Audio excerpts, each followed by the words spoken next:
Bonjour, Emmanuel Veil. Aujourd'hui, nous allons parler des erreurs en musculation, des mythes, des fausses idées qu'on a depuis des années et des années. La première, je veux travailler l'intérieur des pecs. Alors, un muscle est fait comme un élastique. D'accord? Il a deux attaches, ou il a plusieurs attaches. En tout cas, les fibres musculaires sont faites comme un élastique. Ça veut dire que l'insertion est pour le pectoral sous le bras, sur le sternum, à la clavicule ou sur les côtes. Tout simplement, on fait ce qu'on appelle une adduction du bras qui revient sur le pectoral. Ce muscle, donc cette fibre, a simplement deux attaches. On ne peut pas demander à une fibre musculaire d'avoir une nouvelle attache et de travailler que cette partie-là. Quand je tire sur l'élastique, c'est l'ensemble de l'élastique qui travaille. On ne peut pas demander simplement à cette partie-là de travailler. Il n'existe pas d'exercice qui fasse travailler l'intérieur des pecs. Il faut donc faire des mouvements correctement, à amplitude complète,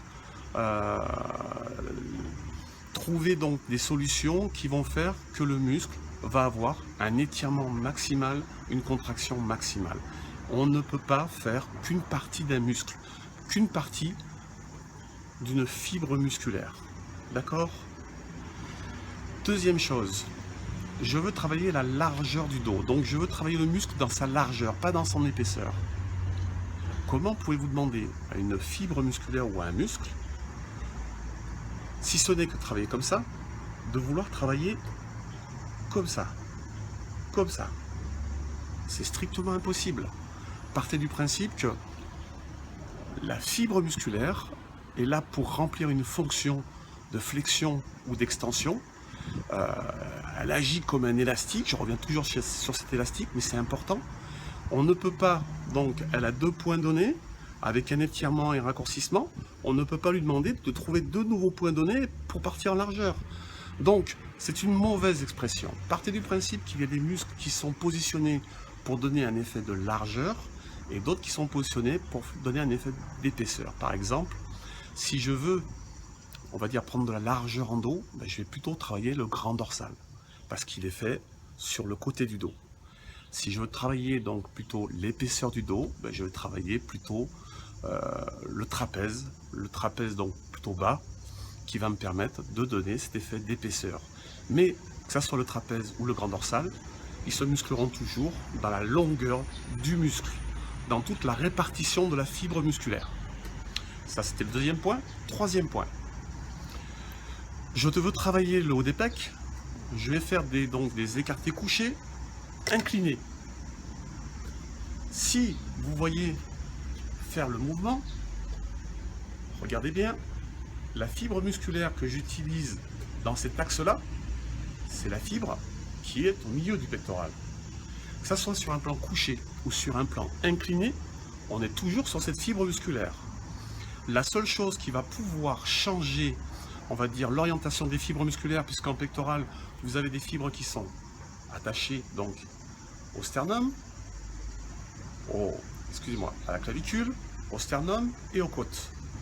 Donc tout simplement, c'est l'orientation des coudes. C'est-à-dire, si je fais donc de l'incliné avec des haltères et que j'ai des coudes qui sont sous l'axe de mes épaules et que je remonte, je suis sur les fibres qui s'attachent donc à la clavicule. Si je suis sur la même ligne que mes épaules, je suis sur les fibres qui sont donc horizontales. Si mon coude descend de haut vers le bas, je suis sur les fibres qui sont attachées aux côtes. Donc c'est ce qui donnera l'orientation du développement musculaire pour permettre d'avoir justement donc ce visuel de haut de pec, de milieu de pec ou de bas de pec. Pensez toujours votre muscle, regardez, je vous conseille avant de vous entraîner, de travailler un muscle, de regarder ses attaches musculaires, essayez de penser plutôt en mécanique et pas en, on va dire, en histoire de la musculation, en compte de la musculation.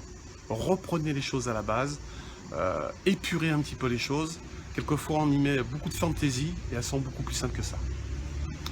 Merci pour cette vidéo. Retrouvez-moi sur ma page Facebook ou sur ma chaîne YouTube. N'hésitez pas à me poser des questions. Redonnez-moi des idées de vidéos. J'en ai encore. Donc, je pense que la prochaine fois, ce sera sur le stretching et sur les tractions.